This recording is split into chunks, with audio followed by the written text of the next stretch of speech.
श्री शंकर गीता अध्याय 10.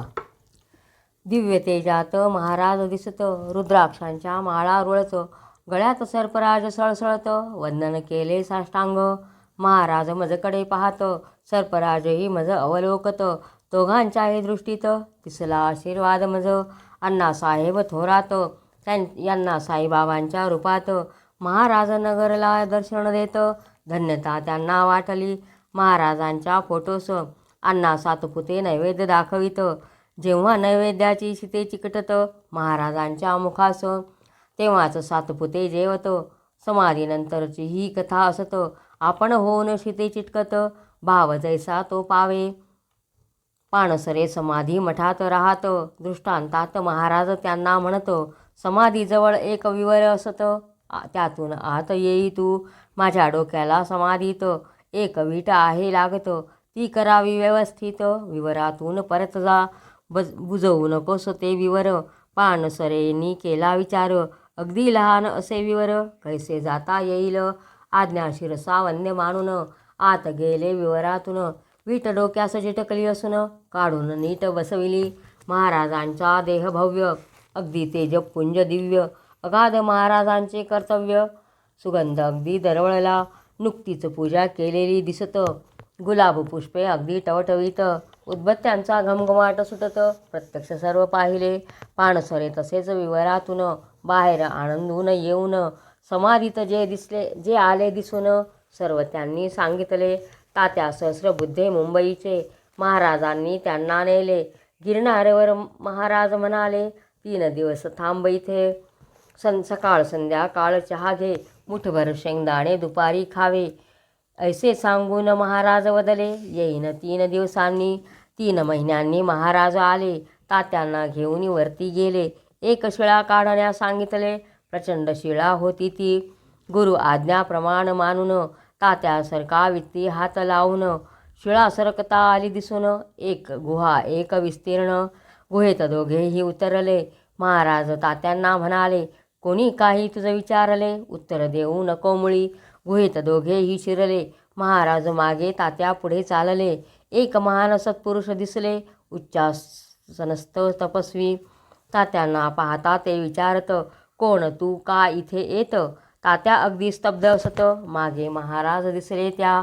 महात्मा महाराजांस म्हणत, मागे आपुले हिमालयात. 250 वर्षापूर्वी होत दर्शन, नंतर आजच. महाराज गाणगापूरला गेले. पुजाऱ्यास ब्राह्मणे तर वाटले. महाराजांस त्यांनी हाकलून दिले. महाराज तेथून निघाले.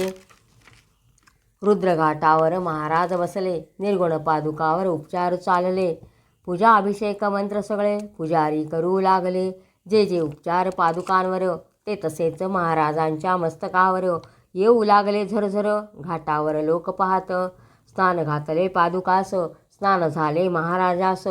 पंचामृत घालता पादुकास, महाराज मस्तकी आले ते. मंत्र म्हणण्याच्या घाईत पुजाऱ्यांच्या हे लक्षात न येत. जेव्हा पुजारी फुले वाहत गडबडून गेले, तेव्हा ते निर्गुण पादुकांवर फूल वाहावे, ते लगेच गडप व्हावे. महाराज मस्तकी ते पडावे. ऐसे घडत चालले. काही पुजारी सोवळ्यात रुद्रघाटावरून पाणी आणत. महाराज मस्तकी फुले पडत पाहून चकित झाले. जाऊन मंदिराच्या गाभाऱ्यात इतर पुजाऱ्यांना ते सांगत. रुद्रघाटावर एक माणूस बसत दिसतो भिकाऱ्यासारखा. परी त्याच्या डोक्यावरती फुले सारखी पडताती. सर्व पुजारी चकित होती. जाऊन त्यांनी पाहिले. ज्याला आपण हाकलून देत तोच हा माणूस असतो. जे जे आपण उपचार करीत, पूजा फुले वाहिली, केले निर्गुण पादुकांवरती, ते आले याच्या मस्तकावरती. पुजारी सर्व ओशाळती शरण आले महाराजा. निर्गुण पादुकांचे घेण्या दर्शन, सोवळ्याचे कडक बंधन. निर्गुण पादुकांचे स्पर्श दर्शन कुणाला होत नसेच. ऐसे असताना गाणगापुरात एकदा महाराज अण्णा थोरात निर्गुण पादुकांवर डोके टेकवित स्पर्श दर्शन घेतले. सोलापूरच्या जनार्दन बुवाला महाराज घेऊन गेले कुरवपुराला. रात्री झोपून पहाटेला दोघे बाहेर निघाले. एके ठिकाणी दार बंद दिसले. महाराजांनी लाथेने ते उघडले. दोघेही आत शिरले. गुहा होती तेथेच. आत देवारा होता गुहेत, त्यावर जनार्दन बुवास बसवित. महाराज त्यांच्या मुस्काडात मारत, समाधी लागे जनार्दना. पुन्हा मुस्काडात मारून जनार्दन बुवांची समाधी उतरून, त्या जागेकडे बोटदा करून महाराज त्यांना म्हणाले, श्रीपाद श्रीवल्लभ या कुरवपूर क्षेत्रात येथेच ध्यानस्थ बसत. ध्यानस्थ बसण्याची जागा ही मुक्त करण्यास बालगंधर्वाला मी आलो सोलापूरला. गंधर्व सोडून जनार्दन बुवाला धरले महाराज म्हणाले, साक्षात्कारी देवी भक्त पंढरपूरकर मनोहर पंत. ओंकारनाथ भस्मे यांना सांगत, आज सोलापुरात शुभराय महाराजांच्या मठात एक महान सत्पुरुष येत. दोघे त्यांच्या दर्शनास जात. मनोहर पंत म्हणाले, भस्मे हे शंकर महाराज असत. तुमचे जीवनमान असेपर्यंत जेव्हा जेव्हा महाराज भेटत तेव्हा नमस्कार करावा. फक्त त्यांना नमस्कार करा. काही मागू नका यांना, देऊ नका काही त्यांना. समर्थ आहे महाराज. महाराज व्यासपीठावर बसत, दोन्ही चरणे जोडून असत. भस्मे चरणावर मस्तक ठेवत आनंदून गेले ते. चरणांचा स्पर्श होता क्षणी दिव्य आनंद झाला झणी. उजवा हात महाराजांनी उगारला लगेच. भस्मे यांच्या पाठीत महाराज धपका मारित. पान कुटून देण्यास सांगत. भस्मे पान कुटीत. भस्मे पान तंबाखू देत. रोज येण्यास महाराज सांगत. हेच पहिले दर्शन असतं महाराजांचे भस्मेंना. महाराजांनी मारता धपका. भस्मेंना कळला परमार्थाचा भपका. उजव्या हाताचा मिळता सबका. परमार्थद्वार उघडले. भस्मे रोज मठात येत. महाराजांचे दर्शन घेत. पान कुटून तंबाखू देत. चरण सेवा करीत. भस्मे यांचे कापड दुकान. मुंबईस हुंडी लिहून 2000 रुपयांच्या हुंडी असून रक्कम काही जमेना. घातले महाराजांच्या कानावर. गुलबर्ग्याकडे पलीकडे भागीदार. त्यांच्याकडे भस्मे जात सत्वर. व्यवस्था झाली रकमेची. भस्मे रक्कम घेऊन निघाले. उरुसामुळे वाहन न मिळे. भस्मे चालत निघाले. वेळ होती रात्रीची. चोरांची भीती फार असत. तेवढ्यात एक गृहस्थ येत. उंच घोंगडी काठी असत. भस्म्यासंगे चालला. भस्मे अगदी घाबरत. चोर असावा हा निश्चित. तो सुपारी पान त्यांना देत. राजकारण भस्मे बोलत. बरेच अंतर सोबत करून तो गृहस्थ गेला निघून. भस्मे गाडीने येऊन महाराजांना भेटले. भस्मे यांना महाराज म्हणती, खास तुझ्या सोबतीसाठी मी पांडुरंगास पाठविले करी काठी. अंगी घोंगडी उंच तो. त्याला पाहून घाबरलास. त्याला चोर समजलास. राजकारण बोललास. नावही त्याचे न विचारिले. पानसुपारी दिली तुला त्या तुझ्या पांडुरंगाला. तू चोर समजला. रागात म्हणाले महाराज. भस्मे यांना खून पटली. महाराजांची चरणे धरली. क्षमा करावी चूक झाली. चरणी मस्तक ठेविले. ज्यांच्या संरक्षणास ज्यांनी पाठविले पांडुरंगास, त्या तिघांच्या अधिकारास तिघेच जाणू शकोत. रामभाऊ कोराड मास्तर एकदा महाराजा म्हणत, आज बादलीभर दारू तुम्ही पित, शोभते का हो तुम्हा हे. महाराज शिव्या देत मास्तरास, मी दारू प्यायलो म्हणतोस, माझ्या मुखास घेई वास. तोंड त्यांनी उघडले. महाराजांच्या मुखातून गुलाब पुष्पांचा सुगंध छान सर्वत्र गेला दरवळून. कोराड झाले चकित. 50 सिगारेट डब्यात असतं. महाराज एक शिलगावत, तिच्यावरच साऱ्या ओढीत.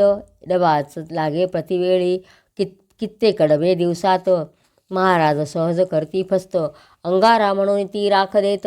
कामे होत लोकांची, भस्मे महाराजांना बोलावीत. महाराज त्यांच्या दुकानी जात. द्राक्षे आणण्या मुनिमा सांगत. चहा किती आणू विचारले. 22 कप महाराज म्हणत. महाराज 2 द्राक्षे घेत. तोच दर्शना 20 लोक येत. चहा दिला सर्वांना. द्राक्षे प्रसाद देण्यास सांगता द्राक्षे दिली सर्वास. चहा द्राक्षे सर्वा मिळत. लीलाच महाराजांची ही. सन 1946 महानवरात्र अष्टमी असत. महाराज तुळजापूरला जात. सोलापूर भक्त समवेत. प्रचंड गर्दी मंदिरात. भस्मे राजेशाही थाटात. हट जाव असे ओरडत. लोक सरकले बाजूला. भस्मे आणि महाराज देवीच्या गाभाऱ्यात जात. वैशिष्ट्यपूर्ण सांकेतिक भाषेत महाराज देवीशी बोलले. दोघेही तेथून बाहेर येत आले मागील दरवाजात. घोडा हो ना महाराज म्हणत भस्मे वाकले लगेच. भस्मे त्यांच्या पाठीवरती महाराज ऐटीत पहा बसती. भस्मे घोड्यासारखे धावती महाराजांना घेऊन. भारती बुवांच्या मठात देवीच्या पलंगापर्यंत वाऱ्यासारखे भस्मे जात. इतर भक्त मग आलेच. तेथे कोणी भोपी नसतं. दरवाजा खोलो महाराज म्हणत भस्मे चौकटीसह दरवाजा काढत पलंगावर बसले महाराज. मधुबुवास समोर बसवून त्यांची उजवी करंगळी कापून महाराजांनी रक्त काढून आपुल्या भाळी लावले. महाराज भस्मे निघाले. घोडा महाराज पुन्हा वदले. भस्मे पुन्हा घोडा झाले. महाराज पाठीवर बैसले. दरवाजा काढला भोप्यास कळले. तलवारी घेऊन ते मारण्या आले. इतर भक्त त्यांना म्हणाले. काढणारा गेला पुढेच. तशाच स्थितीत महाराजांसह देवीस प्रदक्षिणा घालून साऱ्या पायऱ्या वेगाने चढून रस्त्यावरती थांबले. दादा फुलारी यांच्या पाठीवर महाराज बसले. नंतर त्रस्त फुलारी झाले फार. महाराजांच्या ओझ्याने येथेच भोप्याच्या खोलीत हे सर्व उतरले असतं. त्या खोलीत सर्व जात. महाराज समचरण बैसले. महाराजांच्या चरणावरती भस्मे मस्तक टेकविती. अष्टभाव त्यांचे जागृत होती. ब्रह्मानंदात मग्न ते जेवणे उरकून घेण्यास महाराज सांगत इतरास. भस्मे भानावरती येत बसले महाराजांसमोर. महाराज मोठ्याने म्हणाले. हिंदुस्थान हिंदूंना दिले, पाकिस्तान यवनांना दिले. आवेशात बोलले. महाराजांचे हे भाकीत 1 वर्षांनी खरे ठरत. हिंदुस्थान पाकिस्तान होत. भारत ऐसा दुभंगला. दुसऱ्या दिवशी तुळजापुराहून भस्मे महाराजांना भरवून सर्वांची भोजने होऊन मोटारीतून परतले. महाराज बसत मोटारीत भस्मे यांना समोर बसवत. महाराज त्यांचा फेटा काढीत चरणे मस्तकी ठेविली. दोन्ही चरणे महाराजांनी भस्मेच्या मस्तकावर ठेवणी. भस्मे गेले रंगुणी. चरणस्पर्श होताच. महाराजांचा तो क्षण ज्याची त्यालाच याची जाण. महाराजांनी दिव्य खान भस्मे यांना दिलीच. भस्मे यांच्या डोक्यावर महाराजांची चरण कमले सुंदर दिसू लागली स्पष्ट मनोहर. शिक्कामोर्तब झाले. यवन सत्पुरुष महिबूब एकदा महाराजांची गाठ पडत. महाराज त्यास खडसावत. धंदा मांडला काय तू, एवढ्याच साठी का तू जन्मला. महिबूब अगदी ओशाळला. पुन्हा सोलापुरात कधी न दिसला. काही सत्पुरुष असेही देवस्थळे महाराजांचे भक्त. त्यांच्या अंगात महाराज येत. महापौर महाराज बुरुबुल एकदा गेले भेटण्या. देवस्थळेंना जेव्हा संचार होतो शरीर त्यांचे लाकडा समान बनतं. अगदी शंकर महाराजाचं दिसतं प्रत्यक्ष बुरबुल पाहत. देवस्थळे संचारात बुरबुलाशी तेलगूत बोलत.